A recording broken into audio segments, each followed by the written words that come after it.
কই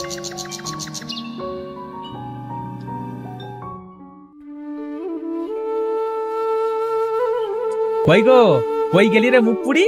এই দেখো বাড়িতে লক্ষ্মী নিয়ে এসেছি। কই আমার সতীন রে দেখি।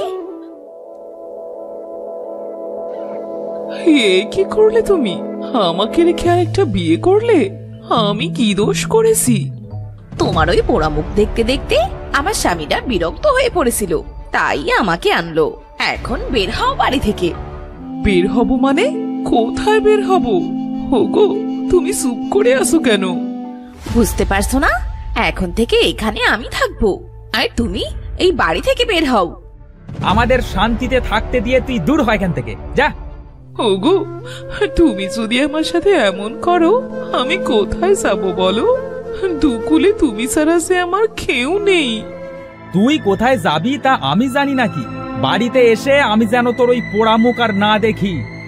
যা দূর হয় এই বাড়ি থেকে, আরে কখনো এই বাড়িতে ফিরে আসিস না।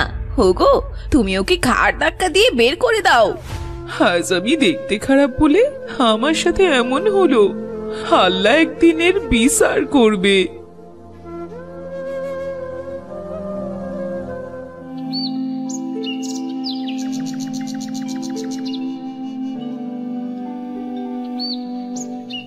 অনেক তো হাঁটলাম, আর কত হাঁটবো? অনেক তৃষ্ণা পেয়েছে, কোথাও যদি একটু পানি পেতাম। আরে আমি কোথায় এসে পড়লাম?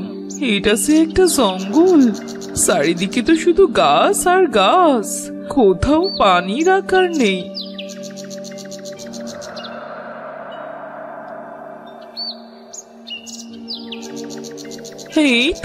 এই তো একটা পানির কূপ দেখা যাচ্ছে, যাই একটু পানি খেয়ে আসি।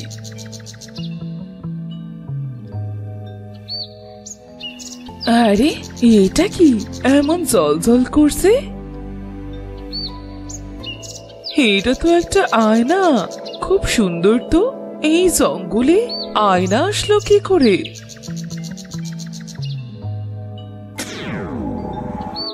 কি তুমি আমাকে মুক্ত করলে? আমি কে মানে? তুমি এই আয়নার ভেতর থেকে কিভাবে বের হলে? ভয় পেও না, আমি এখানে অনেক দিন ধরে পড়ে আছি। একটা দুষ্টু তান্ত্রিক আমাকে অভিশপ্ত করে এখানে বন্দি করে রাখে। কথা ছিল যদি কোনো ভালো মনের মানুষ তার চেহারা দেখে এই আয়নাতে, তাহলেই আমি মুক্ত হব। এখানে একটা আয়না দেখে আমি এমনিতেই উঠালাম। দয়া করে তুমি আমার কোনো ক্ষতি করো না। না না, আমি তোমার কোনো ক্ষতি করব না।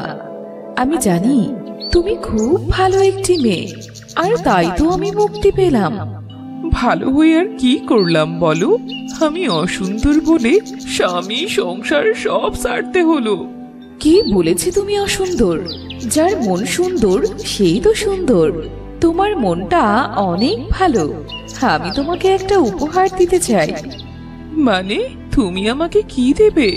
আমাকে কিছু দেয়া লাগবে না, তার চেয়ে বলো আমি তোমার কি উপকার করতে পারি। আমাকে এখান থেকে তুলে মুক্ত করেছো, কিছু তো তোমাকে নিতেই হবে। তবে আমি তো তোমাকে এখান থেকে কিছু দিতে পারবো না। আমার সাথে যাবে তুমি? কোথায় যাব তোমার সাথে? আমার দেশে, আমার শহরে তোমাকে আমি নিয়ে যেতে চাই, যদি তুমি রাজি থাকো। তোমার সাথে গেলে আমার কিছু হবে না তো? বিশ্বাস রাখতে পারো, তোমাকে আবার আমি এখানেই রেখে যাব। তুমি আমাকে যে উপকার করলে তার প্রতিদানটুকু দিতে চাই। আমার তো আর কোনো জায়গা নেই, মরি বাসি এর সাথেই যাই, দেখি কি হয়। কি হলো? আচ্ছা, তোমার দেশের নাম কি? পরীর দেশ। যদি যেতে চাও চলো আমার সাথে, তোমাকে আবার আমি রেখে যাব। হ্যাঁ হ্যাঁ, আমি যাব, চলো তাহলে।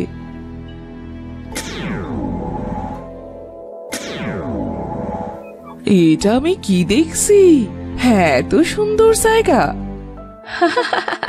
পরীর দেশ তো সুন্দর হবেই। এবার বলো আমার কাছে কি চাও? আমার কিচ্ছু চাই না, তুমি যে এত সুন্দর একটা জায়গায় নিয়ে এসেছো এটাই অনেক। সত্যি গো, আমার মনটা একদম ভরে গেছে। তুমি না চাইলেও আমি দেব। তোমাকে কিছু একটা দেয়া যে আমার দায়িত্ব। তোমার এখান থেকে তো আমার যেতেই ইচ্ছে করছে না। তোমাকে যদি রাখা যেত, আমি তোমাকে কখনো আমার কাছ থেকে যেতে দিতাম না। আমার সে যাওয়ার কোনো জায়গা নেই। কোথায় থাকবো আমি? তুমি আবার তোমার বাড়িতেই ফিরে যাবে। না না, ওই বাড়িতে ফিরে যাবার মুখ যে আমার আর নেই। আমি বললাম তো, কিচ্ছু হবে না, তুমি আবার ওই বাড়িতেই যেতে পারবে। তাই যেন হয়, না হলে সে আমার আর যাবার কোনো জায়গা নেই। এই নাও, এই আয়নাটা খুলে একবার নিজের মুখটা দেখো। ও মা, আমি কি দেখছি? আমি এত সুন্দর হলাম কি করে? এটা খুবই একটা চমৎকার আয়না। তুমি এই আয়নায় তোমার মুখ যেভাবে দেখতে চাইবে সেভাবেই দেখাবে। সত্যি বলছো? আর হ্যাঁ, তোমার যখন কোনো অর্থের দরকার হবে তখন এই আয়নাকে বলবে, কেমন? এই আয়না তোমার সব কথা শুনবে। আচ্ছা, এই আয়নায় কি সবাই মুখ দেখতে পারবে? হ্যাঁ, সবাই এই আয়নায় মুখ দেখতে পারবে, তবে সবাইকে মুখটা দেখতে দিও না। যার মন অসুন্দর সে যদি এই আয়না দেখে তবে সে অসুন্দর হয়ে যাবে। ঠিক আছে পরি, তুমি আমাকে এত উপকার করলে, তোমার এই ঋণ যে আমি কোনো দিনও শোধ করতে পারবো না। তুমি যে অনেক ভালো। ভালো মানুষের পাওনা সবসময় উপরেই থাকে। আর ওইখানে একটা পুটলি আছে, ওইটা তোমার। কি আছে ওই পুটুলিতে? খুলে দেখো।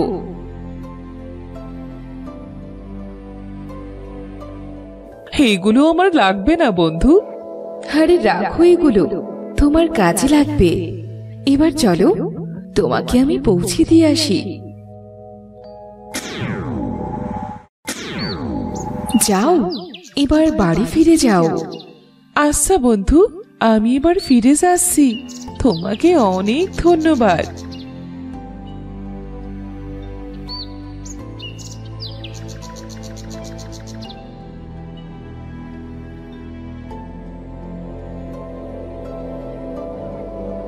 হোগো, বাড়িতে আসো। তুই আবার কেন? আরে, তুমি এত সুন্দর হলে কিভাবে? আর এগুলো কি নিয়ে এসেছো? আগে ঘরে চলো, তারপরে না হয় দেখো।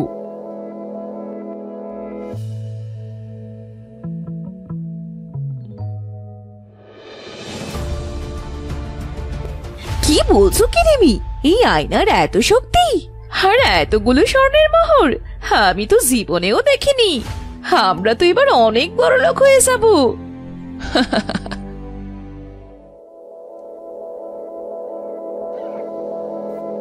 রিমি, তুমি এত সুন্দর হলে কিভাবে? আর এগুলো কি? এতগুলো স্বর্ণের মোহর? তুমি আমাকে ক্ষমা করে দাও রিমি, আমি রাগের মাথায় একটা ভুল করে ফেলেছি। হয়েছে হয়েছে, তোমাদের এত প্রেম দেখাতে হবে না। বড়, তোমার আয়নাটা একটু দেবে? আমিও একটু মুখ দেখে তোমার মতো সুন্দর হতাম। না ছোট, এই আয়নায় সবার মুখ দেখা যাবে না। যদি হিতে বিপরীত হয়, তুমি যদি আরো সুন্দর হয়ে যাও।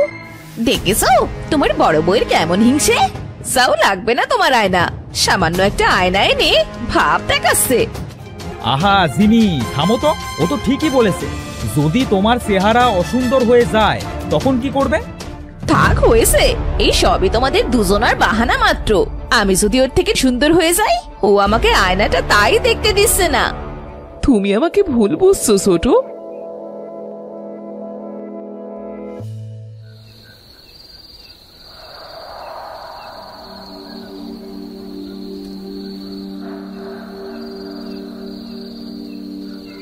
দেখ এবার কেমন লাগে। সেই তো আয়নাটা আমি দেখবো, আর তোর থেকে অনেক বেশি সুন্দর হয়ে যাব। হিংসে তো দিদি না, আমি নিজেই নিলাম। ঠেকা এবার।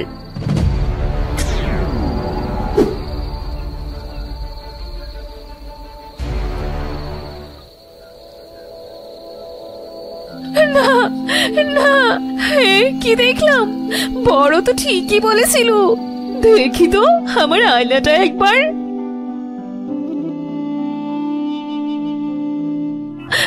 আমি কি করলাম? নিজের সর্বনাশ নিজেই ডাকলাম। আমাকে সবাই মানা করা সত্ত্বেও আমি ওই অলক্ষণে আয়না দেখতে গেলাম। এ মুখ আমি মানুষকে কিভাবে দেখাবো? না, এই মুখ আমি আর কাউকে দেখাবো না।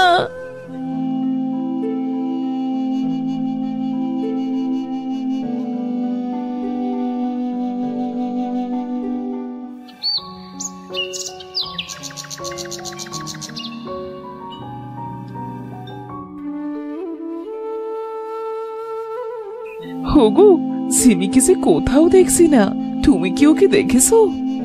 না তো, আমি তো সেই সকাল থেকে উঠে ওকে খুঁজতেছি, তবে কোথাও তো পেলাম না।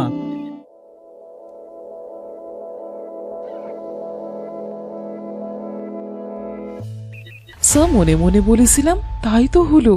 এত সময় খেয়াল করি নাই আমার আয়নাটা যে এখানে পড়ে আছে। ঝিমি রাতের আধারে তোমার রুমে এসেছিল আয়না দেখতে, তাই ওর মুখ কুৎসিত হয়ে যায়, আর সে লজ্জায় সারা জীবনের জন্য বাড়ি ছেড়ে চলে গেছে।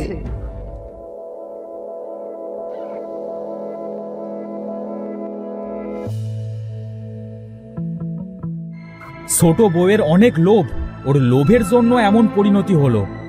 আমাকে তো ভুল ভেবেছিল, কেন যে ছোট আমাকে লুকিয়ে এটা করতে গেল? কতবার মানা করেছিলাম, শুনলো না। যেমন ঠিক হয়েছে, লোভে পাপ হলো আর পাপে বাড়ি ছাড়লো।